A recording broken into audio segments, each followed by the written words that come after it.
You've heard of the golden horn of plenty, traditional symbol of prosperity and of good things bestowed upon mankind.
Pounds of steel and coal harnessed together furnish the power that drives Rio Grande Scenic Limited westbound over towering Continental Divide, through rugged Tennessee Pass, 10,240 feet of elevation in a land of Herculean proportions, down a granite vertebra of the backbone of the North American continent into color-splashed canyons modeled with spruce and pine, evergreen sponges that retard the rush of water from eternal snows.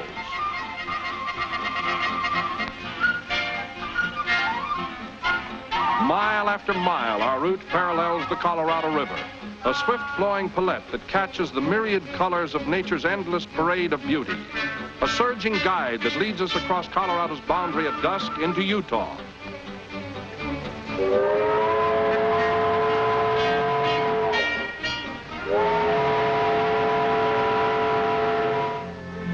Now a mysterious land of empurpled distances, shadow-tinted by a retreating sun.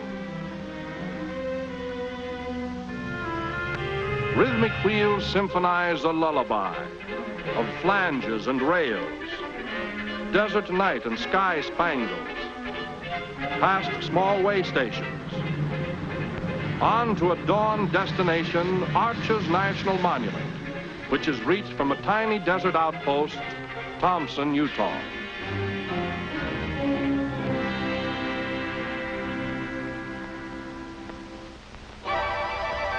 Flame scarlet rays herald the approach of a desert morning, and we are on our way by horseback to the Arches, a complex group of sandstone portals ranging in size from peepholes to great openings through which armies could march.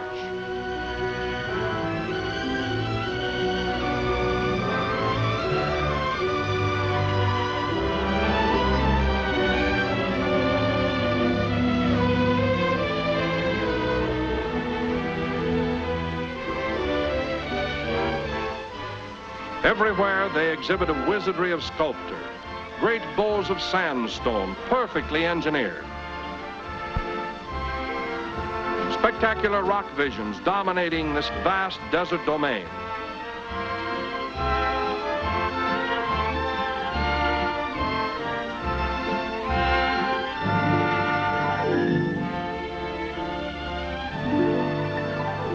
The giant openings are natural windows through which we view an enchanted land. Red rocks and sagebrush reaching out to the mighty snow-capped La Salle Mountains. Like a fantastic scene from the Arabian Nights, we succumb to the spell of a desert witchery and are enthralled by an unbelievable processional, a parade of elephants, mighty stone pachyderms, as if waiting the appearance of a bejeweled potentate. This is a world of magic windows, grotesque grandeur created by wind and erosion. The desert possesses an impelling force. Miles of pale yellow sand lift themselves to meet a sky band of faraway cliffs. An indescribable vastness softened now by the waning purple and molten silver shadows of a departing day.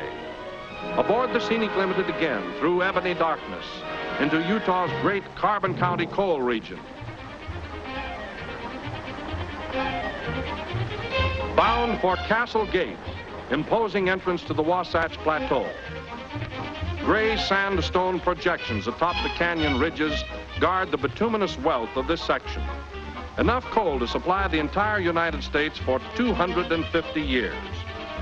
It is estimated almost 196 billion tons of coal remain to be mined. And the fact that 45% reaches out-of-state markets makes for an endless parade of coal-laden gondolas up and down mountain grades.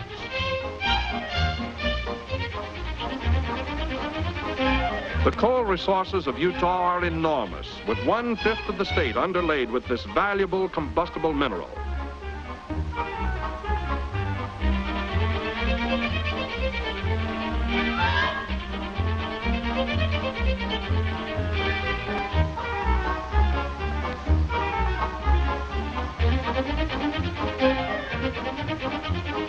Utah coal, black magic that fires the furnaces of progress.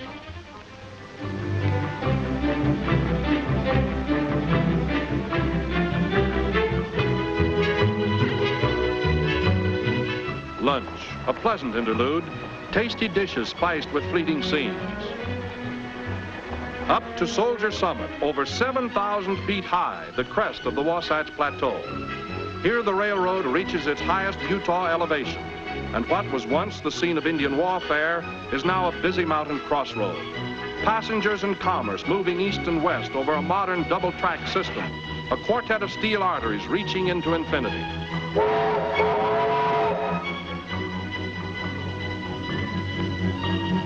We're over the hump and it's down to Provo, Utah's third largest city. A scene of great agricultural activity, Provo testifies to the reclamation of the desert.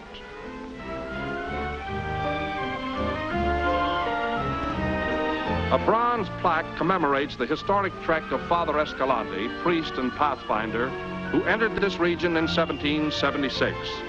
Failing in his effort to find a shorter route between the missions at Santa Fe and Monterey, Escalante was nonetheless overawed by the commanding picture of Mount Timpanogos, which the Indians called the Sleeping Princess.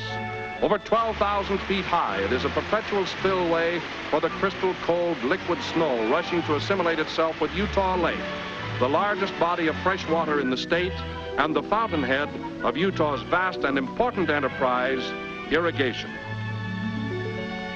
To the Mormon settlers, this lake was the Sea of Galilee in their new Holy Land, supplying water for Utah's River Jordan. To provide a steady flow, powerful pumps are utilized so that man is enabled to cooperate with nature in perpetuating the transformation of once barren Salt Lake Valley. And like the biblical River Jordan, this stream too has its Dead Sea, emptying into the Great Salt Lake. Modern irrigation traces its beginning to that July day in 1847 when advance scouts of Brigham Young's party plowed ground and began what is generally accepted as the first irrigation project by Anglo-Saxons on this continent. Pioneer foresight and frontier ingenuity have wrought a miracle. Irrigation ditches fed by rivers and streams traverse once waterless valleys. A parched land drinks its fill of gurgling waters. Responding with an amazing fertility, Utah soil produces, with the possible exception of citrus fruits, any farm product grown elsewhere in North America. One of the oldest and most important agricultural pursuits is the cultivation of sugar beets, giving Utah a high rank as a producer of beet sugar. Liquid sunlight gurgles and sings with the cool seduction of flowing water, bestowing a new sense of beauty.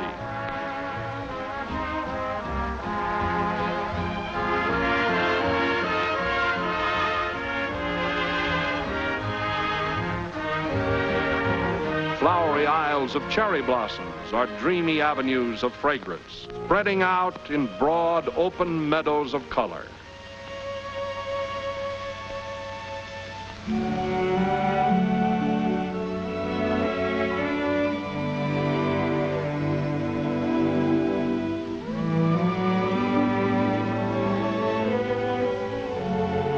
Ethereal petals of pink, delicately tinted by the radiance of a morning sun, create a fairyland pastoral scene with an air of biblical peace and serenity.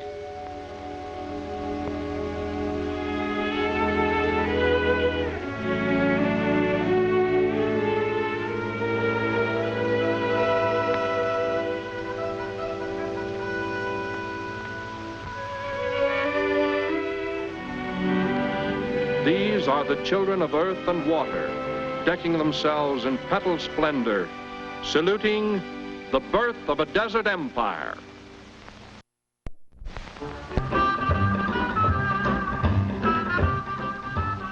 Copperton, Utah, the model city that Copper built with its copper-shingled homes, is the approach to Bingham, famous mining town, with its 7-mile-long canyon street, a narrow lane sprouting frame dwellings.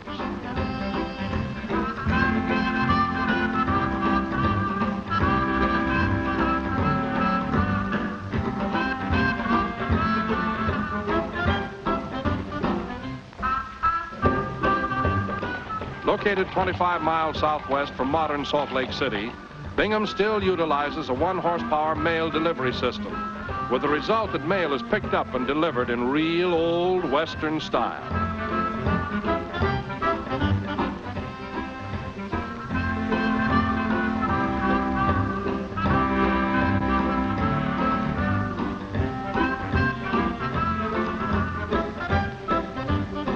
Our next objective is the mine headquarters of the Utah Copper Company, for many years the scene of feverish activity. Small cable-hauled trams provide an inclined ascent for several hundred feet, permitting us unrestricted vision of this little town.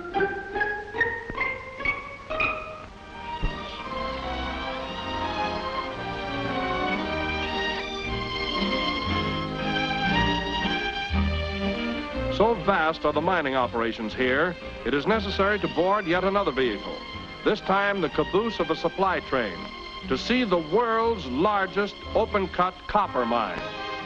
What a spectacle! This man-made wonder, an immense amphitheater-like quarry, terraced with 23 benches or working levels, each 70 feet high. The mine covers an operating area of 475 acres. It is 1,600 feet from the crest to the floor of the pit, which is encircled with miles of railroad track, over which electric engines haul ore cars of 80 and 100-ton capacity. First prospected in 1862 by United States soldiers, it remained dormant until the period of the Spanish-American War, when Colonel Daniel C. Jackling, realizing its great possibilities, made his preliminary efforts to create this awe-inspiring project. Like the fabled ventures of Egyptian pharaohs, this great enterprise, too, depends upon manpower, and more than 4,000 are employed when operating at peak capacity to handle a single day's output of 70,000 tons of low-grade copper ore.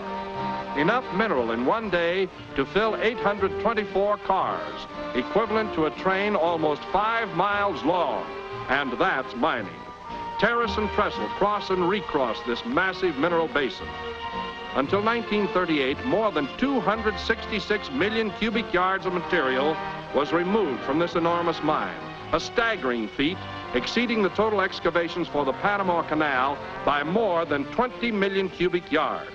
A blasting preliminary is the loading and shooting of spring holes, a prologue to the stupendous multiple explosions.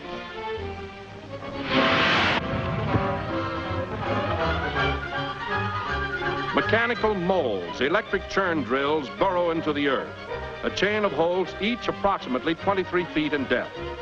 Fearless powder monkeys nonchalantly pack these small but mighty capsules of ammonium nitrate powder into the apertures, enough explosive to literally move the earth.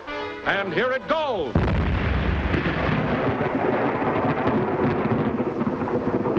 What an explosion! Thunder over Utah! 125,000 tons of mineral dust, a veritable smoky curtain of copper.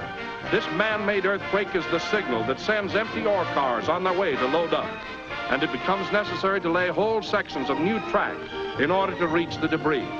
29 electric shovels stab the earth, giant steel dippers scooping 6 to 7 tons of rock at a time, completely filling an ore car in the record time of 5 minutes.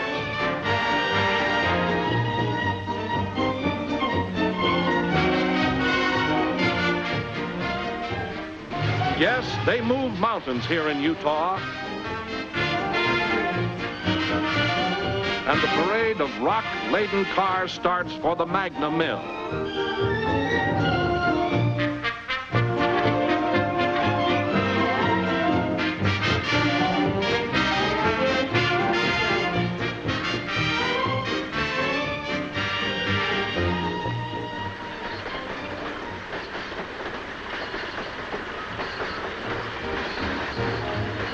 Part of the blasted material is capping or waste, but this too is utilized, being dumped so that water may flow through it, and in this manner capture certain chemical qualities with the power to transform tin can shavings into almost pure copper precipitate.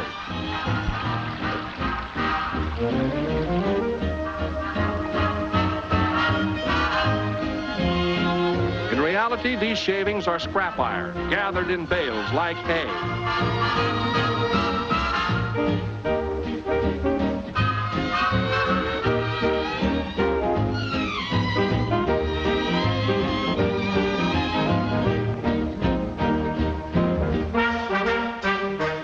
And pitched into a lengthy trough.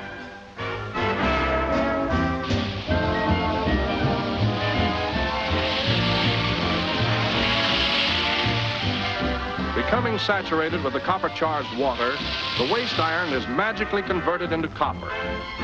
Troughs, technically called launders, deposit the solution in huge settling tanks, extending the length of the plant. At this stage, the precipitate is 89% copper and is ready to be transported to the smelter for the fiery baptism which will convert it into solid metal.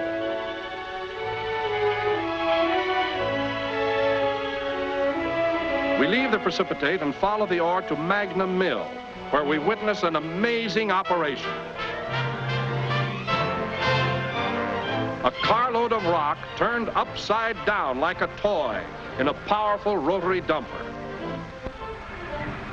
Sharing our fascination is Colonel Daniel C. Jackson, active head of this stupendous copper enterprise. Tons of rock are catapulted into the crusher, looking for all the world like a huge coffee grinder, creating an ear-splitting roar. Conveyor belts carry the grist from crusher to crusher, each chewing the ore a little finer until mechanical classifiers divert any remaining coarse bits to the battery of ball mills. Pulverized to a fine consistency, the ore is mixed with reagents, becomes a pulp-like mixture, and is delivered to the flotation machines where the copper mineral is floated away from the worthless gang or rock and recovered as copper concentrate and then made ready for delivery to the smelter. Here, gold, strangely enough, is a byproduct of copper, being caught in valuable quantities in these launders through which the mill tailings flow. Efficient mining and smelting of low-grade ore makes for continuous activity at the massive Garfield smelter, where more copper matte is produced than at any other place in the world. From one steel volcano to another, the fiery copper lava is drawn, rejecting all waste material or slag. Blood of industry, electric power.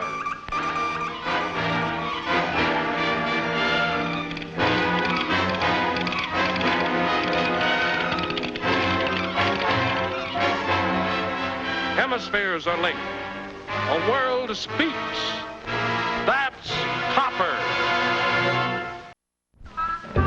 Established in pioneer days as a bathing resort, Black Rock at the edge of the Great Salt Lake is still pleasure mecca for thousands who come to bathe and thrill in the waters of this inland sea. And believe it or not, you float like a cork. It is impossible to sink due to the high salt content of this briny ocean. Its waters are 7 times heavier than the Atlantic or Pacific and contain over 22% salt. So salty that 3 quarts of its water will boil down to 1 quart of fine, pure salt. One need not know how to swim to experience the buoyant sensation of tossing about in the waters of this weird lake, which has no outlet. Its only animal life is a minute shrimp that scuttles over the crystal precipitates at the bottom. Swimmers are refreshed and invigorated, even though their bodies are caked with a thin crust of fine salt.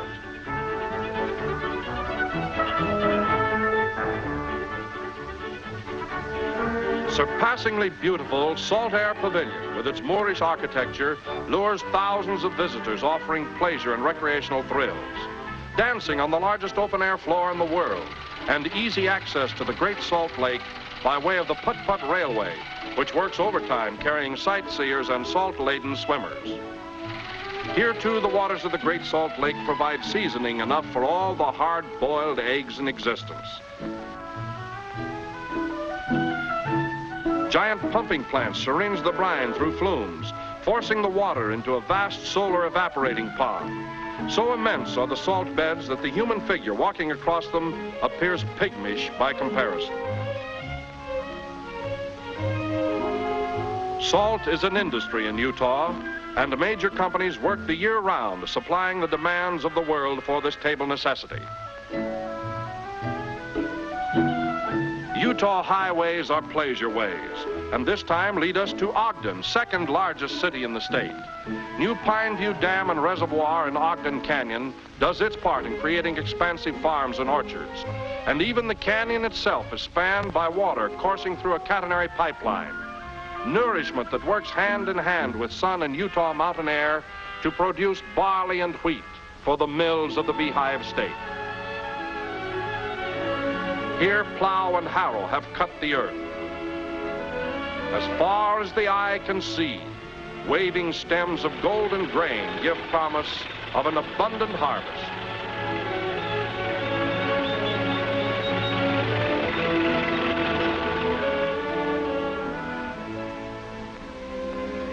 Utah's ranges supply ample pasturage for thousands of Hereford and other cattle that graze and fatten on succulent grass. White-faced beeves keep alive and nurture the spirit of the Old West. Glowing embers, white heat, branding irons, cowhands still ride the Utah Trail. Great artists have been at a loss to properly catch on canvas the simple beauty of sheep serenely grazing. Woolly wanderers, almost a million of them, slowly moving from place to place, on intimate terms with the natural beauty that surrounds them. Sheep raising is a major Utah industry, yielding more than $20 million annually. Leaving Ogden, western terminus of the Rio Grande Railroad, we are thrilled again with the prospect of going places. This time to the throne of a desert empire, Salt Lake City. More than 90 years ago, covered wagons freighted with courageous men and women forced balky oxen over tortuous desert routes. What a contrast. Steel-covered wagons powered with the might of thousands of steam oxen thunder over flashing rails. Carefree, speedy transportation, safeguarded all the way by cyclopean green and red eyes. Ever-alert signal towers, the mechanical mounted police of the steel highways. On we roll, past fertile acres shaded by towering peaks of the Wasatch Range. On to Salt Lake City, miracle metropolis that rose from dead desert sands.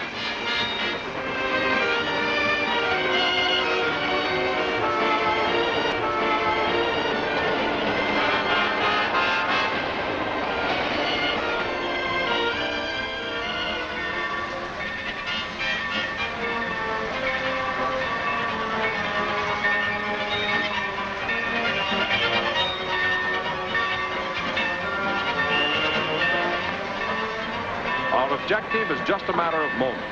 Air brakes gently slow our train, while alert porters make ready to empty passenger-crowded vestibules into the busy Rio Grande station. Salt Lake City, commercially and culturally the lodestone of the West, a tribute to the foresight and wisdom of its founder, Brigham Young.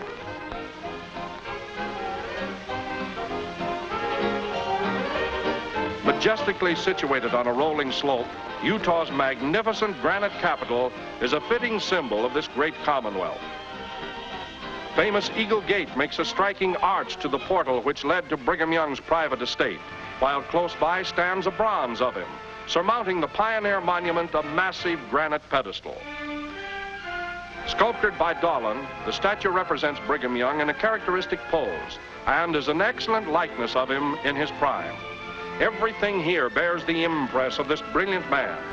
And our trip would not be complete without visiting the Emigration Canyon Monument, marking the spot where travel-stained wagons halted on July 24th, 1847, to permit their leader, Brigham Young, to rise from his sick bed in a wagon box and exclaim, "Is the place." Presently, the Mormon Tabernacle, seating 8,000 people, is so acoustically perfect that a pin dropped may be heard the length of the auditorium. The great temple is a remarkable example of pioneer architecture. 4 days after his arrival in the desert wilderness, Brigham Young, while walking, suddenly stopped and, striking his cane into the parched soil, said, "Here we will build the temple of our God." The golden-covered statue of the angel Moroni proclaims the restoration of the gospel. Beautiful gardens surround the temple, and most prominent is this cactus reproduction of a beehive, emblem of Utah and haven of the Deseret or honeybee, symbolic of industry and thrift. Each day at noon, except Sunday, visitors are treated to inspiring organ recitals in the tabernacle.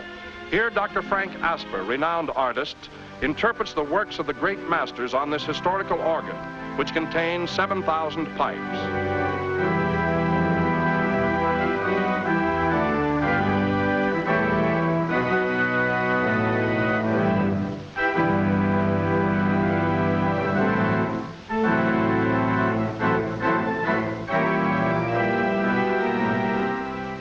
One could go on almost forever wandering through these friendly grounds, replete with symbols of Mormon history.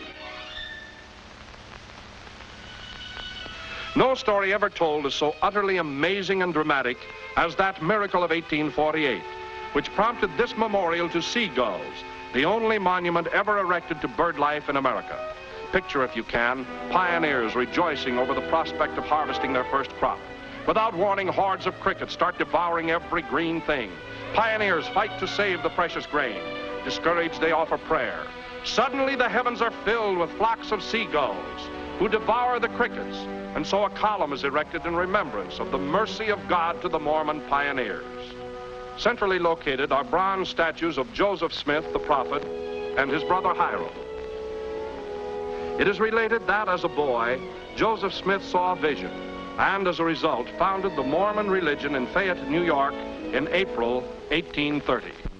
This is Heber J. Grant, 7th President of the Church of Jesus Christ of the Latter-day Saints. I am delighted always to welcome visitors to Salt Lake City. I like to recall it was stated of old that the house of the Lord should be erected in the tops of the mountains, and people of many nations gathered there, and that the desert would be made to blossom as the rose. When Brigham Young led our Mormon people across the plains to the slopes of the Wasatch Range, he looked upon the desert surrounding the Great Salt Lake and cried out, "This is the place." The Lord's house has been built here. A desert has been redeemed. People of many nations have gathered here. I was born and raised in this valley and was a passenger on the first Rio Grande train into Salt Lake City more than half a century ago. The passing years have strengthened the thought I had then that these fertile valleys of the Rockies are a tribute to the industry, sacrifice, thrift, and courage of the pioneer men and women who founded this land of bountiful beauty. For the strength of the hills, we bless thee, our God, our Father's God.